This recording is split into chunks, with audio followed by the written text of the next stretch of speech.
नमस्कार।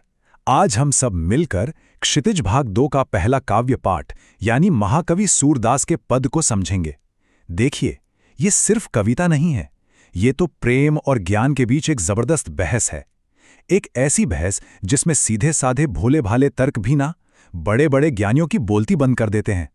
तो चलिए शुरू करते हैं और इस कमाल के संवाद की गहराई में उतरते हैं। पदों को पढ़ने से पहले चलिए एक सवाल पर सोचते हैं। क्या सिर्फ ज्ञान सच्चे और गहरे प्रेम को हरा सकता है? असल में यही वो सवाल है जो सूरदास के इन पदों की आत्मा है। पूरा का पूरा प्रसंग इसी एक सवाल के आसपास घूमता है, जहां गोपियों का एक तरफा अटूट प्रेम उद्धव के ज्ञान और योग को सीधी चुनौती देता है।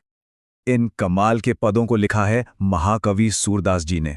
वो भक्ति काल में कृष्ण भक्ति के सबसे बड़े कवियों में से एक थे। उन्हें वात्सल्य और श्रृंगार रस का सम्राट कहा जाता है। क्यों? क्योंकि उन्होंने इंसानी भावनाओं को, खासतौर पर माँ के प्यार और प्रेम को इतने जिंदा दिल तरीके से लिखा है कि वैसा मिलना बहुत ही मुश्किल है। हमारी किताब में जो ये 4 पद दिए गए हैं वे सूरदास के महान ग्रंथ सूरसागर के भ्रमर गीत वाले हिस्से से लिए गए हैं। अब इसकी कहानी कुछ ऐसी है कि श्री कृष्ण मथुरा जाकर राजा बन जाते हैं और अपने ज्ञानी दोस्त उद्धव को गोपियों के पास भेजते हैं।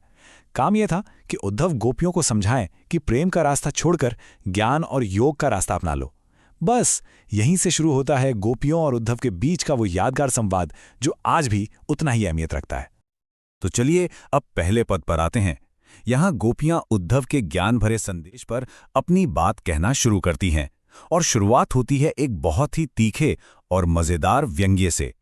ऊधव तुम हो अति बड़भागी, अपरस रहत स्नेह तगातें, नाहिन मन अनुरागी, पुरयनी पात रहत जल भीतर, तारस देह न दागी, ज्यों जल माह तेल की गागरी, बूंद न ताकों लागी, प्रीति नदी में पाँव न बोर्यो, दृष्टि न रूप परागी, सूरदास अबला हम भोरी, गुर चाटी ज्यों पागी।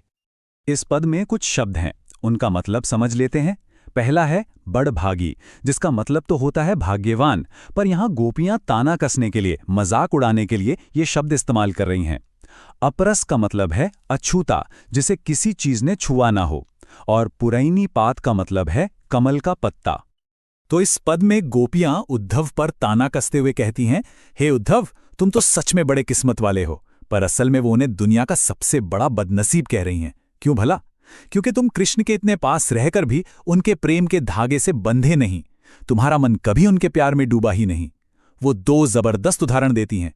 जिस तरह कमल का पत्ता पानी के अंदर रहकर भी गीला नहीं होता, और जिस तरह तेल से चुपड़ी मटकी पर पानी की एक बूंद भी नहीं टिकती, ठीक वैसे ही तुम हो कृष्ण के प्रेम से बिल्कुल अछूते। और आखिर में वो कहती हैं कि हम तो भोली भाली हैं, हमारा प्यार तो कृष्ण के लिए ऐसा है जैसे चींटियां गुड़ से चिपक जाती हैं और फिर अपनी जान दे देती हैं, पर उसे छोड़ती नहीं। पहले पद में व्यंग्य था, ताना था। अब देखिए दूसरे पद में गोपियों का अंदाज कैसे एकदम बदल जाता है। अब व्यंग्य की जगह उनके मन का गहरा दर्द और निराशा सामने आती है।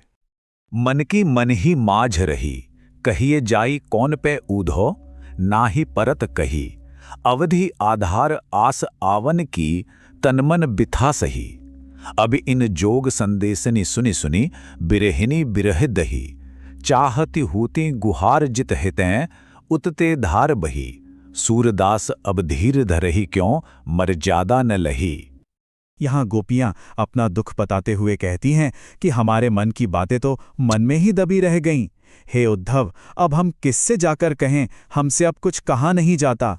हम तो कृष्ण के आने की उम्मीद में ही इतने समय से तन और मन का हर दुख सह रही थीं, पर अब तुम्हारे इस योग के संदेश को सुन सुनकर हम विरह में जलने वालियों की आग और भी भड़क उठी है। हम जहां से मदद के लिए पुकारना चाहती थीं, मतलब कृष्ण से, वहीं से ये ज्ञान की गंगा बह निकली। अब भला हम धीरज कैसे रखें जब प्रेम की कोई मर्यादा ही नहीं बची। अभी तक गोपियों ने ताना मारा, अपना दुख बताया, लेकिन अब तीसरे पद में वो सिर्फ अपना दुख नहीं बताती, बल्कि उद्धव के ज्ञान को सीधी टक्कर देती हैं और अपने प्रेम के रास्ते को सबसे अच्छा साबित करती हैं। हमारे हरे हारिल की लकड़ी, मन क्रम बचन नंद नंदन उर, यहां दृढ़ करी पकड़ी, जागत सोवत स्वप्न दिवस निस, कान कान जकरी, सुनत जोग लागत है ऐसो, जो करुई ककरी, सू तो ब्याधि हम कौन ले आए, देखी सुनी न करी, यह तो सूर तिन्हीं ले सौंपों जिनके मन चकरी। अब जरा गोपियों का तर्क सुनिए। वो कहती हैं कि हमारे लिए श्री कृष्ण हारिल पक्षी की लकड़ी की तरह हैं। जैसे हारिल पक्षी अपने पंजों में हमेशा एक लकड़ी कसकर पकड़े रहता है, वैसे ही हमने भी मन से, काम से और बातों से कृष्ण को अपने दिल में बसा लिया है। हम जागते सोते दिन रात, यहाँ तक कि सपनों में भी बस कान्हा कान्हा रटती रहती हैं। तुम्हारा ये योग का संदेश हमें कड़वी ककड़ी जैसा लग रहा है, जिसे चखते ही मुंह का स्वाद खराब हो जाता है। तुम ये कौन सी बीमारी हमारे लिए ले आए हो, जिसे ना हमने कभी देखा ना सुना? उनका तर्क एकदम साफ है। हमारा मन तो कृष्ण में लगा हुआ है, स्थिर है। हमें ज्ञान की जरूरत नहीं। ये योग संदेश तो तुम उन्हें जाकर दो जिनका मन चक्री की तरह घूमता रहता है, एक जगह टिकता ही नहीं। और अब आता है आखिरी पद। यहां गोपियों का तर्क अपने चरम पर पहुंच जाता है। वो अब प्रेम के दुख से भी ऊपर उठकर कृष्ण पर राजनीति करने का इल्जाम लगाती हैं और उन्हें एक राजा का धर्म यानी राजधर्म याद दिलाती हैं। हरि हैं राजनीति पढ़ी आए, समुझी बात कहत मधुकर के समाचार सब पाए। एक अति चतुर हुते पहले ही अब गुरु ग्रंथ पढ़ाए। बड़ी बुद्धि जानी जो उनकी, जोग संदेश पठाए। ऊधो भले लोग आगे के, परहित डोलत धाए। अब अपने मन फेर पाई हैं, चलत जो हुते चुराए। ते क्यों अनीति करें आपुन, जे और अनीति छुड़ाए। राजधर्म तो यही सूर, जो प्रजा न जाही सताए। इस आखिरी पद में गोपियां कहती हैं, लगता है हरि मतलब कृष्ण अब राजनीति शास्त्र पढ़कर आ गए हैं। वो उद्धव से कहती हैं कि एक तो वो पहले से ही बहुत चालाक थे और अब लगता है मथुरा जाकर बड़े बड़े ग्रंथ भी पढ़ लिए हैं। उनकी इसी बढ़ी हुई बुद्धि का तो कमाल है कि उन्होंने हम प्रेम करने वालियों के लिए योग का संदेश भेजा है। वो कहती हैं कि उद्धव, पुराने जमाने के लोग कितने भले थे जो दूसरों की भलाई के लिए भागे चले आते थे। पर चलो कोई बात नहीं, अब हमें अपना वो मन वापस मिल जाएगा जिसे कृष्ण यहां से जाते हुए चुरा ले गए थे। और फिर वो सबसे गहरी बात कहती हैं, जो कृष्ण दूसरों को अन्याय से बचाते हैं वो खुद हम पर अन्याय क्यों कर रहे हैं। और फिर आती है वो लाइन जो इस पूरे काव्य का सार है, एक राजा का सच्चा धर्म तो यही है कि उसकी प्रजा को सताया ना जाए। तो हमने चारों पदों का भावार्थ समझ लिया। अब चलिए कुछ ऐसे पॉइंट्स पर बात करते हैं जो बोर्ड परीक्षा के लिए बहुत जरूरी हैं। इस हिस्से पर खास ध्यान देना है, ये उत्तर लिखने में बहुत मदद करेगा। अगर इन पदों के काव्य सौंदर्य की बात करें तो भाषा बहुत ही मीठी और आसान ब्रज भाषा है। रस की बात करें तो यहाँ वियोग श्रृंगार रस है, क्योंकि गोपियां कृष्ण से बिछड़ने के दुख में हैं। अलंकारों पर भी ध्यान दीजिए।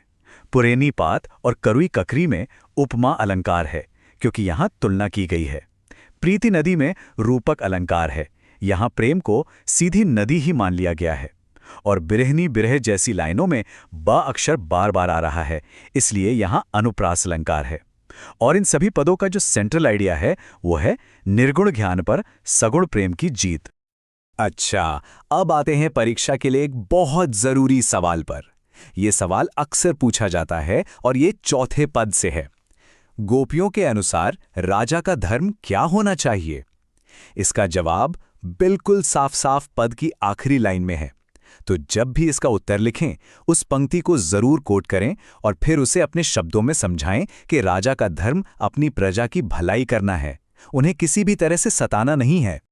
इस पूरे प्रसंग से जो सबसे बड़ी बात सीखने को मिलती है वो ये है कि गोपियों ने सिर्फ भावनाओं के दम पर बहस नहीं जीती, उन्होंने अपने वाक्चातुर्य यानी हाजिर जवाबी और जबरदस्त तर्कों के बल पर ज्ञानी उद्धव को चुप करा दिया। उन्होंने प्रेम को एक बहुत मजबूत तर्क के तौर पर पेश किया। और अंत में हम इसी एक लाइन के साथ ये चर्चा खत्म करते हैं। ये पंक्ति आज भी उतनी ही सच्ची और जरूरी है जितनी सदियों पहले थी। ये हमें सिखाती है कि किसी भी सत्ता का, किसी भी राजा का असली धर्म अपनी प्रजा का हित सोचना है, उन्हें सताना नहीं। सूरदास ने गोपियों के जरिए एक बहुत बड़ी और सच्ची बात हम सबके सामने रख दी है। इस पर जरूर सोचिएगा।